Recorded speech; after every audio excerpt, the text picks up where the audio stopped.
Bonjour, nous sommes aujourd'hui à Arvieux pour l'épreuve des Dicodors.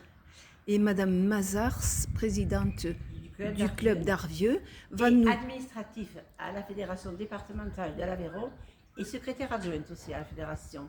Alors vous nous expliquez comment va se dérouler la séance. La séance, c'est sur tout le département de l'Aveyron affilié à Génération Mouvement qui participe aujourd'hui à cette journée des Dicodors par secteur. Et cette dictée est faite aussi à Arvieux en collaboration avec les collégiens du collège de Salles-Curran. Voilà.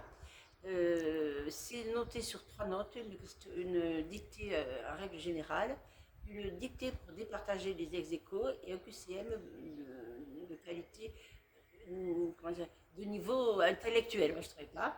Voilà, et le principe est le même dans tous les secteurs. Et après, nous offrons une collation aux participants. Voilà. Très bien, alors allons-y. Et voilà les élèves du collège de Salles-Curran qui arrivent en bus pour participer à la dictée.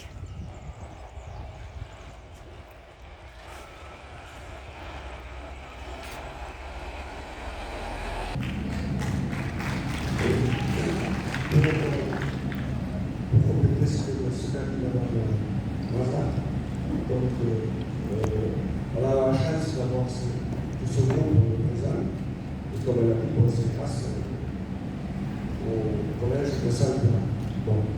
Donc, ils font partie de cette bassin. Et donc, l'invité sera lue par Madame Alors, qui est professeure de français au collège de Salles-Curran. Alors, bonjour à tous. Je vois qu'il y en a plein qui ont repliqué par rapport à l'année dernière. Ils sont toujours là. Vous résistez, je vois ça. Alors, je vais vous lire la première dictée. Quand on aura fait cette première dictée, vous avez des relectures, bien sûr. On récupère les copies et ensuite, donc, on vous distribue le questionnaire et au dos, vous ferez la deuxième dictée. Voilà. Donc c'est parti pour la première dictée. Est-ce que vous m'entendez bien? Donc je vous la lis une première fois.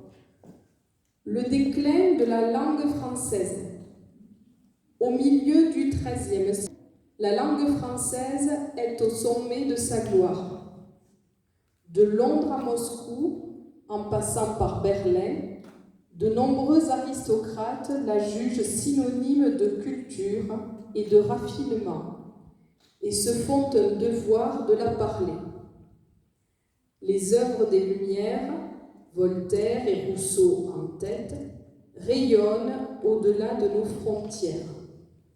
Mais le pire est à venir et doit être mis au débit d'un homme connu pour sa petite taille, son chapeau bicorne et son génie militaire. La lit, les cerisiers en fleurs. Les vieux cerisiers avaient fleuri, tous ensemble, dans la même semaine où s'ouvraient les amandiers et les poiriers. Les poiriers fleurissaient en houppe, les amandiers en étoiles. Eux, les cerisiers rameaux charnus, gonflés et jaspés de rouge par la sève, des milliers de corolles neigeuses floconnaient et tremblaient sur leur queue grêle.